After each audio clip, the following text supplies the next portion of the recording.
बच्चों को एहतराम और फर्माबरदारी कैसे सिखाएं?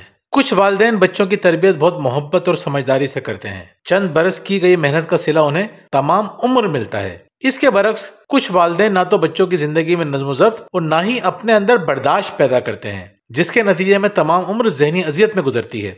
ये हकीकत है कि मुहज़्ज़ब और फर्माबरदार बच्चे की परवरिश के फवाइद बेशुमार हैं, लेकिन ये भी हकीकत है कि ऐसे बच्चे की परवरिश आसान काम नहीं। अगर आपको लगता है कि ये काम आसानी से हो जाएगा तो ये आपकी गलत फहमी है। बच्चों को एहतराम और फर्माबरदारी सिखाने के लिए इन 3 बातों का लाजमी ख्याल रखें। नंबर 1, गीबतें मत करें। बास खवातीन अपने सास ससुर, शरीक हयात या घर के दीगर अफराद के रवैयों से तंग आ चुकी होती हैं। वो बच्चों और मैके वालों के सामने सबकी बुराइयां करती हैं। इसका बराह रास्त असर बच्चे की शख्सियत पर पड़ता है। इनके दिलों में बड़ों की वो इज्जत नहीं रहती जो होनी चाहिए। इसी तरह बाज हजरात अपने बच्चों के सामने ससुराल वालों की या बीवी की बुराइयां करते हैं। इसका भी बच्चों की शख्सियत पे बहुत बुरा असर पड़ता है। बच्चों के सामने किसी की भी गीबत ना करें। आप सोच रहे होंगे कि मशवरा देना आसान है, अमल करना बहुत मुश्किल है। आप दुरुस्त सोच रहे हैं, ये कोई आसान काम नहीं। माहिर बशरियात के मुताबिक इंसान की तरक्की की सबसे बड़ी वजह यह है कि उन्होंने 65,000 बरस कबल अल्फाज की मदद से बातचीत करने का फन सीखा। इस फन की बदौलत उसने इल्म को एक नस्ल से दूसरी नस्ल तक मुंतकिल किया।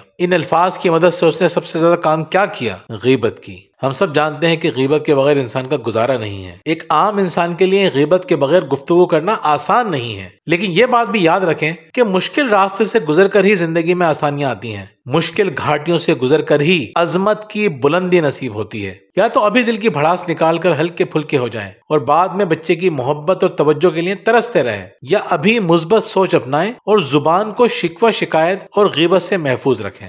नंबर 2, सास ससुर की खिदमत। बहुत सी खवातीन का ये मौक़िफ़ है कि सास ससुर की खिदमत करना हम पर लाजिम नहीं, इसलिए हमें मजबूर ना किया जाए। अगर आप खातून हैं और आपको लगता है कि आप पर सास ससुर की खिदमत लाजिम नहीं है, तो आपको इस बात का शदीद एहसास होना चाहिए कि आपके शोहर पर उनके वालिदैन की खिदमत फर्ज है। इस फर्ज की अदायगी में उनका साथ दें। उन्हें मोहब्बत से एहसास दिलाएं कि वो अपने माँ बाप को वक्त दें, उनकी जरूरियात पूरी करें। उन्हें एहसास दिलाएं कि माँ बाप की मौजूदगी कितनी बड़ी दौलत है। अगर आपको वाकई अपनी शरीक हयात से मोहब्बत है, आप उनकी दुनिया और आखिरत संवारने में दिलचस्पी रखती हैं, तो ये काम लाजमी करें। अगर ऐसा नहीं करेंगी तो अपने शोहर का ही नहीं अपना भी नुकसान करेंगी, क्योंकि बच्चे आगे चलकर आपसे यही सीख लेंगे और आप हर रोज खून के घूंट पिएंगी। या तो अपने शोहर को इस तरफ रगबत दिलाएं या खुद बढ़कर अपने सास ससुर की खिदमत करें। अगर ऐसा नहीं किया तो आप दोनों का नुकसान है। इसी तरह शोहर को भी चाहिए कि वो बीवी के वालिदैन यानी अपने सास ससुर का ख्याल रखें, उनको इज्जत दें और जिस हद तक उनकी खिदमत कर सकते हैं वो भी करें। यकीनन बच्चों की शख्सियत पर इससे